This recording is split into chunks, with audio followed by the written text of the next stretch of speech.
Shalom, Israel. I just come to you, just getting off work. But, you know, I heard somebody talking about some reparation, and the Spirit came upon me to do a little video about reparation. UN was talking about it. United Nations was talking about reparation. This was public on, this was during 2016, but I heard somebody else talking about it today at work. So the Spirit came upon me to do something about this old reparation thing, okay? But before I get started, I just want to say, Barakatah Yahweh, Bahashim Yahweh Shai, Bahashim Barakadash. I'm going to give double honors to the gatekeepers of Yashael, Israel, which are the apostles of Great Millstone, starting with Apostle Tahar. And I'm going to get straight into it because I do need to jump in the shower. So I'm going to go ahead and jump into this word. And I'm going to let this man talk. He's doing a report about the United Nations. I'm going to let you see it right here. It says United Nations, United Nations, U.S. owes blacks reparation over slavery. Let's see what they're talking about right quick before I get into this thing. Just listen. On the state of race relations in the U.S., and they had some pretty harsh things to say. So first and foremost, they said that the U.S. owes black people reparations for slavery. Now, what led them to, having this conversation or releasing the statements that they released is, of course, the slew of unarmed black people who have been killed in the U.S. So they came out and said, you know what, you still owe reparations for slavery. And they also, quote, expressed concern over the unresolved legacy of colonial history, enslavement, racial subordination and segregation, racial terrorism, and racial inequality. Now, I should be clear, though, and mention that what they mean by reparations is pretty vague and pretty unclear. And in fact, if anything, they allude to it not being what you think it is. They say it may include, quote, elements of an apology and a form of debt relief to the descendants of enslaved people. But on the one hand, you look at it, and look, it's fair to say, I never fucking owned slaves. No living white person in the United States owns slaves. And no living black person in the United States right now was a slave. So, one argument is, that's not, like, what are you going to do? Like, punish people who had nothing to do with it and reward people who had nothing to do with it and have no first-hand experience? That's one argument. But on the other hand, the argument would be, well, look, the U.S. did 245 years of slavery where black people were just literally treated as property, and they were property in the eyes of the law.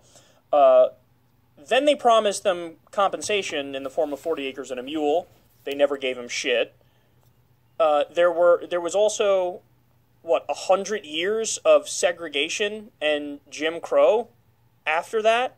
And then blacks have only been free on paper all across America for 50 years, right?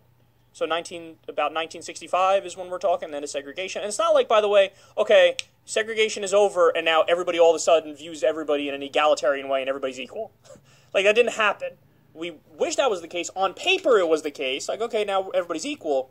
But look, that wasn't the mentality. So you had 65, 75, 85, 95, 2005, 2015. Yeah, so about 50 years, a little over 50 years is how long on paper. So, I mean, if you really look at the scope of it, slavery went on for a really long time. Jim Crow and segregation went on for a really long time. Yeah, so you heard that garbage. They said that what you're going to do, punish people who didn't have nothing to do with it. They're trying to say everybody's dead, so everything is over with. Well, the Most High doesn't see it that way. And first I want to start off with this. Isaiah chapter 14, verse 21. He said, prepare slaughter for his children for the iniquity of their fathers, that they do not rise, nor possess the land, nor fill the face of the earth with cities. Verse 22. For I will rise up against them, said the Lord of hosts, and cut off from Babylon the name and the remnant and sons and nephews, said the Lord. So the Most High said, you got something to do with it, because what you fail to realize is that everybody comes back every third or fourth generation. This is not your fourth time here, your first time here. And the people that's going to get punished for this slavery, they all here today. They all back. You are your ancestors. The Most High is not, Yahweh is not making new people. He was finished on the 6th day.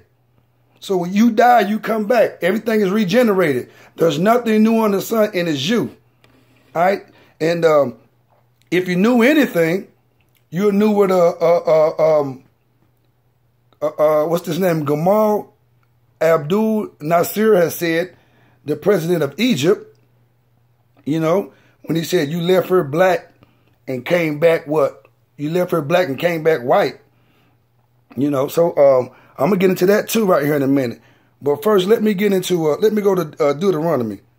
Let's go to Deuteronomy 28 right quick. Deuteronomy 28 and 64. Deuteronomy 28 and 64 says, and the Lord shall scatter thee among all people, from the one end of the earth until the other. And there thou shalt serve other gods. That's why you're in Christianity, Islam, and Buddhism, and all that, which neither thou nor thy fathers have known, even wood and stone. You know, the stone is the Islamic copper stone, and the wood and the stone of the crosses that they got us over here wearing, 6-point star. All right, and let me tell you, I'm gonna go down here, and the reason why this happened to us.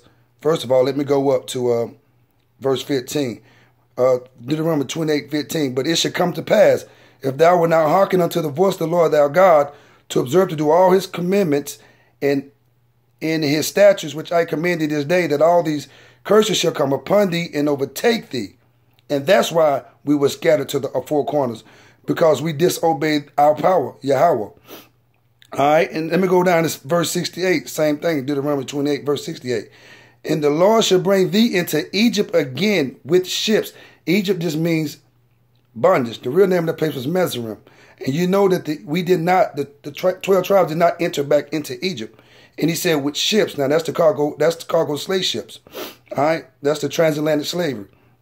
By the way whereof I spake unto thee, thou shalt see it no more again. And there ye shall be sold unto your enemies for bondman and bondwoman, and no man shall buy you. So these are our enemies anyway. They think they did this on their own. They don't have the power to put us in captivity. We the most powerful people on earth. We are the gods of the earth. The Most High put us in captivity. He said he made a vessel for honor and a vessel for dishonor. And he said, remember, he chastened those whom he loved. He chose us as a nation. We went off. So he used the Edomites to chasten us. The Most High put us in this captivity. So we don't need a reparation. They can keep that shit. We waiting on Yahweh Shai to come back and deliver us. Because everybody that had us in captivity, they going in slavery. All right, they going in slavery. Matter of fact, let me go ahead and get that right quick. Revelations 13 and 9 says, Revelation 13, chapter 13, verse 9 and 10.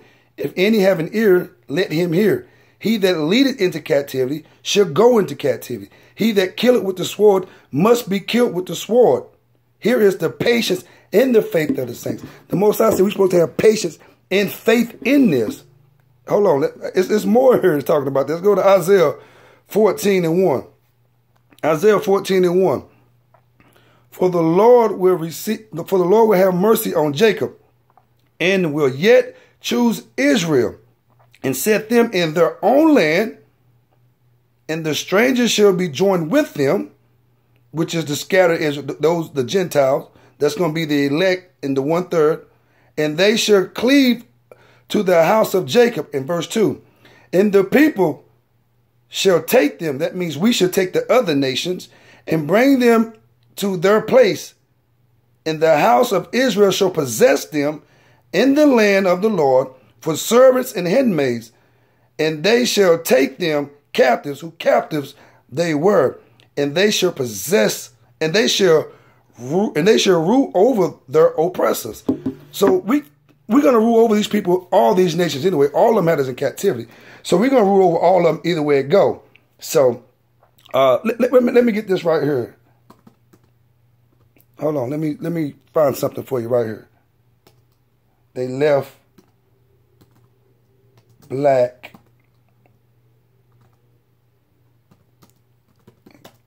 came back white. Let's see what this will get us.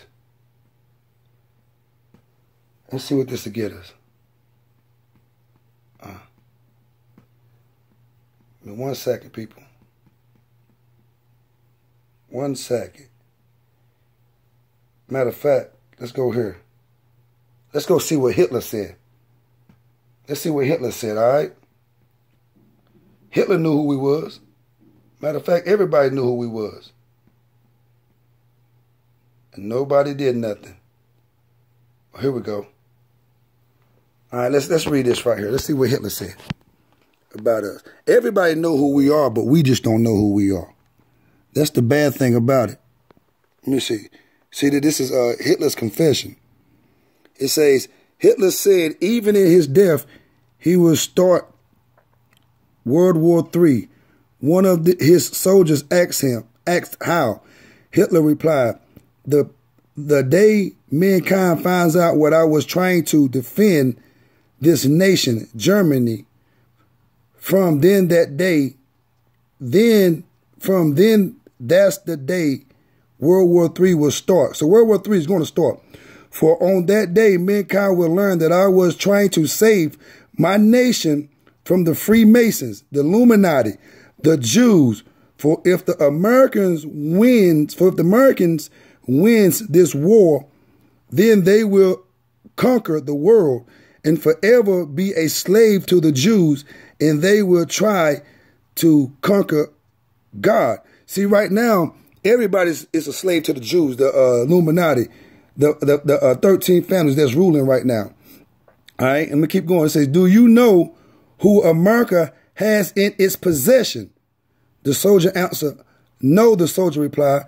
The Americans have the jewels of God. The Americans have stolen God's precious jewels. What do you mean, his precious jewels? The soldier asked Hitler said. The soldiers asked Hitler said, Americans have stolen the jewels of God, his jewelry, the Negro. They are the true Hebrews. See, everybody know who we are, just that we don't know who we are. Hitler knew who we were, just we don't know who we are. Let's go right here too. I'm trying to find something else too. All right. Let me see something. Let me go right here. I'm gonna see you. 1 second, people. Here we go, right here. All right. Now let's see what's this man's name? His name is Gamal Abdul Nasser. Let's see what he said. He was the president of Egypt in the 50s, in 1950.